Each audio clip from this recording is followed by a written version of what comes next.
Shri Venkateswara gold తాకట్టులో ఉన్న మీ బంగారాన్ని విడిపించి కొనబడును.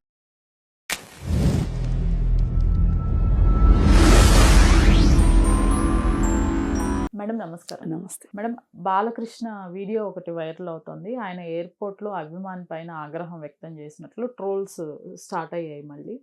ఎందుకని మేడం ఎప్పుడు అంత అసహనం వ్యక్తం చేస్తూ ఉంటారు ఫ్యాన్స్ పైన అనేది ఒక క్వశ్చన్.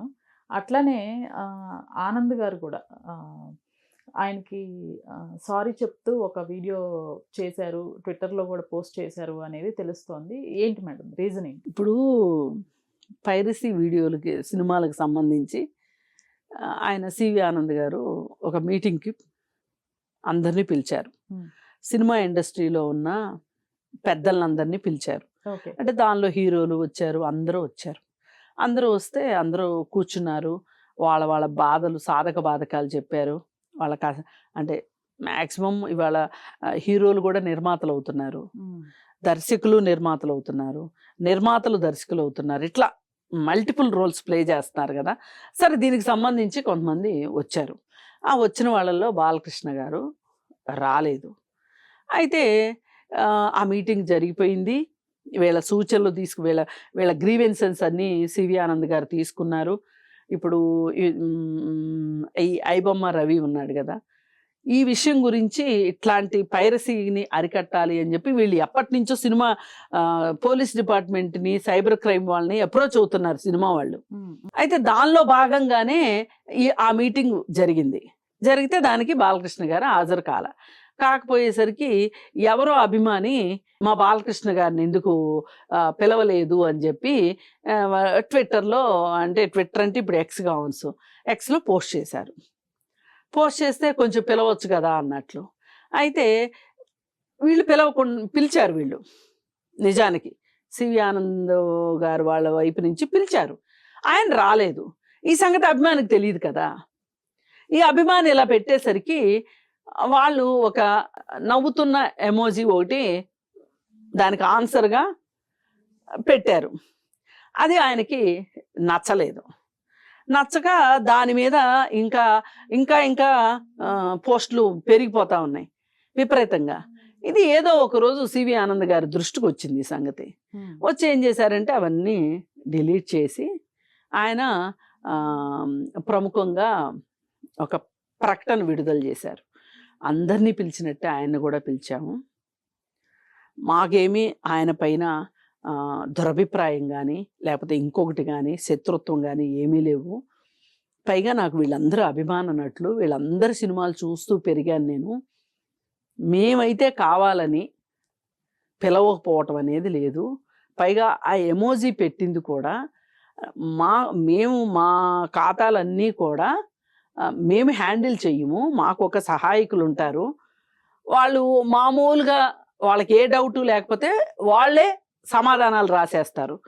ఆ ప్రశ్న ఏదన్నా కొంచెం ఒక క్లిష్టమైంది ఏదన్నా ఉంది అంటే మమ్మల్ని అడుగుతారు, మరి ఇలాంటిది వచ్చింది, దీనికి ఏం పెట్టమంటారు అని. అట్లాంటప్పుడు మేము చెప్తూ ఉంటాము. పైగా ఇప్పుడు అతను నాకు సహాయకుడిగా ఉన్న అతను ఇప్పుడు పని కూడా చెయ్యట్లేదు. సరే, నేను ఈ వివాదానికి తెరదించాలనుకుంటున్నాను.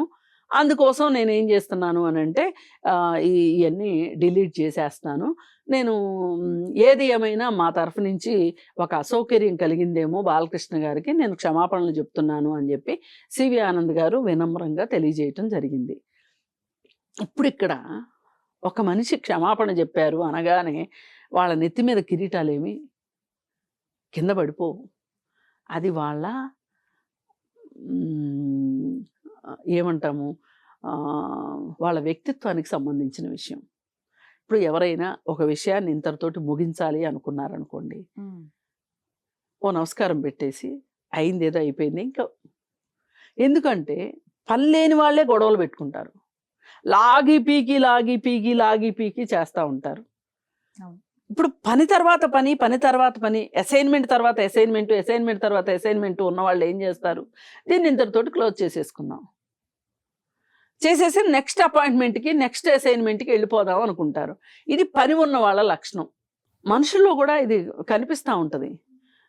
బాగా వర్కహాలిక్గా ఉన్నవాళ్ళు, ఒక టార్గెట్ ఓరియంటెడ్గా ఉన్నవాళ్ళు, ఎప్పుడు పని చేయాలి, ఏదో ఒకటి సాధించాలి అనుకునే వాళ్ళు ఎప్పుడూ కూడా పక్క వాళ్ళు ఏమనుకుంటున్నారు, వీళ్ళేమనుకుంటున్నారు, నా వెనక ఏం మాట్లాడుకుంటున్నారు, నన్ను అప్పుడు వాళ్ళు ఏమన్నారు, ఇప్పుడు వీళ్ళేమన్నారు, నేను వాళ్ళకి ఏం సమాధానం చెప్పాలి, ఎట్లా రిటార్ట్ ఇవ్వాలి, ఎట్లా వాళ్ళకి తగిలొచ్చేటట్లుగా మాట్లాడాలి.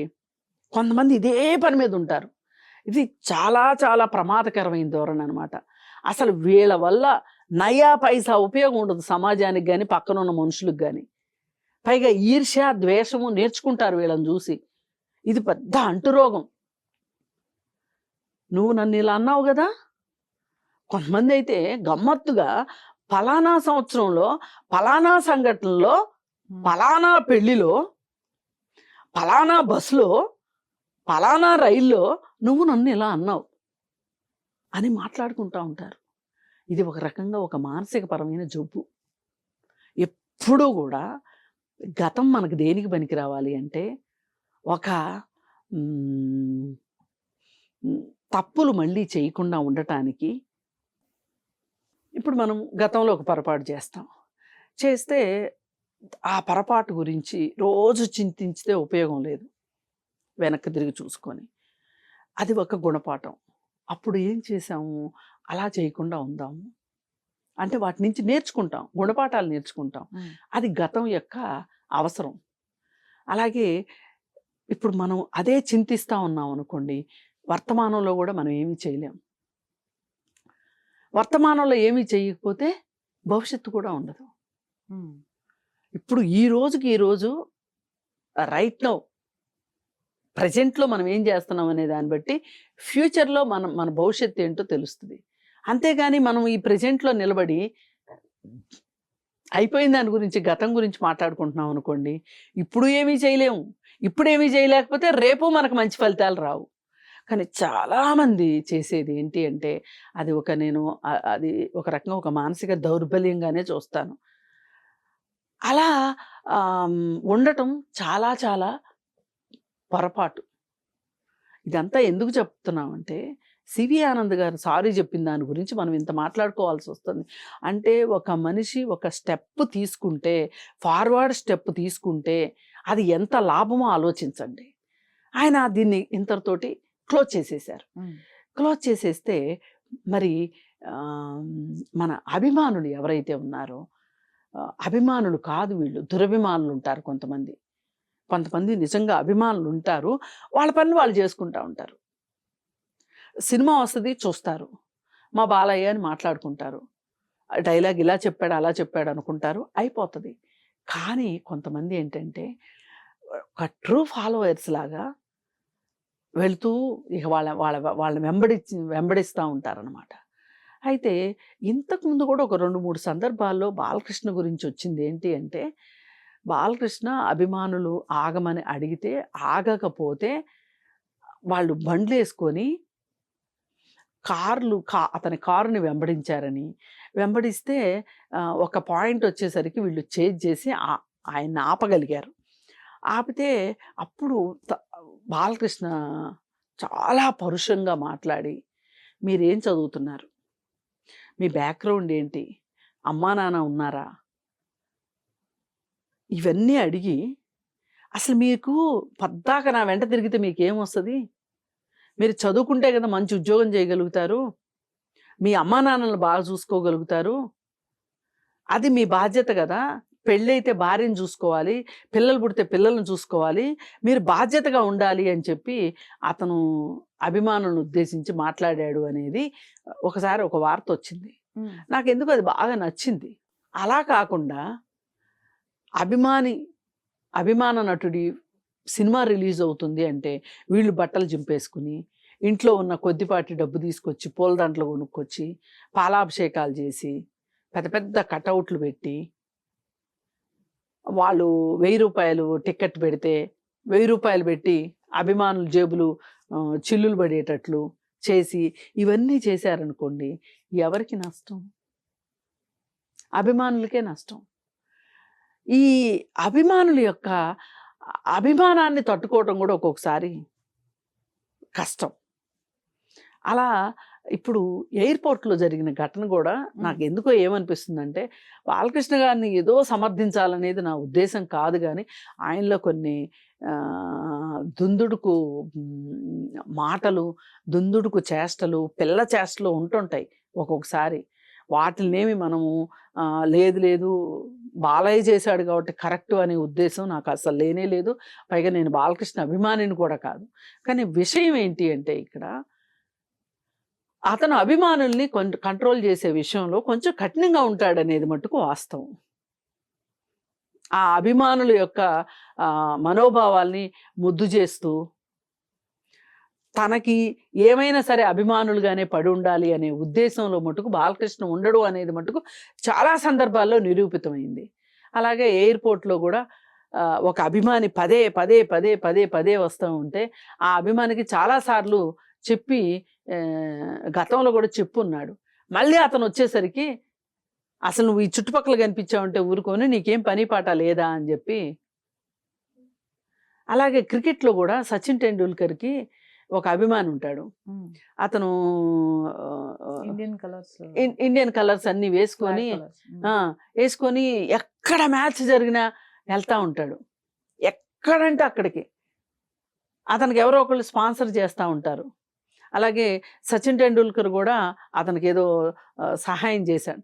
అంటే ఇది ఏంటి అంటే ఇంత అభిమానం చూపించటం, అసలు వీళ్ళకి వ్యక్తిగతంగా వీళ్ళకున్న బాధ్యతల నుంచి ఆ బాధ్యతలను ఏం చేస్తున్నారు వీళ్ళు? ఇప్పుడు ఒక తండ్రికి ఒక తల్లికి కొడుకులే కదా వీళ్ళు, ఓ తల్లిదండ్రులకి. ఆ తల్లిదండ్రుల బాధ్యతలు ఏంటి? ఇప్పుడు బాలకృష్ణకి ఆయన అభిమానం చూపించినంత మాత్రాన బాలకృష్ణకి పోయేదేమీ లేదు. కానీ ఇతను ఇదే పని అని పెట్టుకుని కూర్చుని ఈ అభిమానమే అని రోడ్లెమ్మడి తిరుగుతా, సినిమాలు చూసుకుంటా, పోస్టర్లు కట్టుకుంటా అవి ఇవి చేస్తున్నాడు అనుకోండి. పైగా ఇట్లా చేసేవాళ్ళు కూడా పేదవాళ్లే ఉంటారు. ఇది అన్నిటికన్నా ఐరనీ అసలు. మరి ఈ పేదవాళ్ళకి వాళ్ళ తిండి ఎక్కడి నుంచి వస్తుంది? వాళ్ళకి ఏమన్నా బాధ్యతలు ఉంటే ఆ బాధ్యతలు ఎవరు చూసుకుంటారు? అందుకని ఇప్పుడు నాకు అభిమానులు అనేసరికి కొంతమంది ఇట్లా ఫిజికల్గా ఉండే పరుగులు పెట్టే అభిమానులు ఉంటారు. అలాగే కొంతమంది సోషల్ మీడియాలో అభిమానులు ఉంటారు. ఇప్పుడు ఆ సోషల్ మీడియాలో అభిమానులే సివి ఆనంద్ గారు పెట్టిన ట్వీట్కి రీట్వీట్ చేసింది వాళ్ళే. అందుకని మనం చూడాల్సింది ఏంటంటే ఈ రెండు సంఘటనలు కలిపి కనుక చూసుకుంటే అభిమానం ఉండొచ్చు, తప్పు లేదు. కానీ దురభిమానం మట్టుకు ఉండకూడదు. అది అతి సర్వత్రా వర్జ్యతే అంటారు. అందుకే రైట్ మేడం, థ్యాంక్ యూ.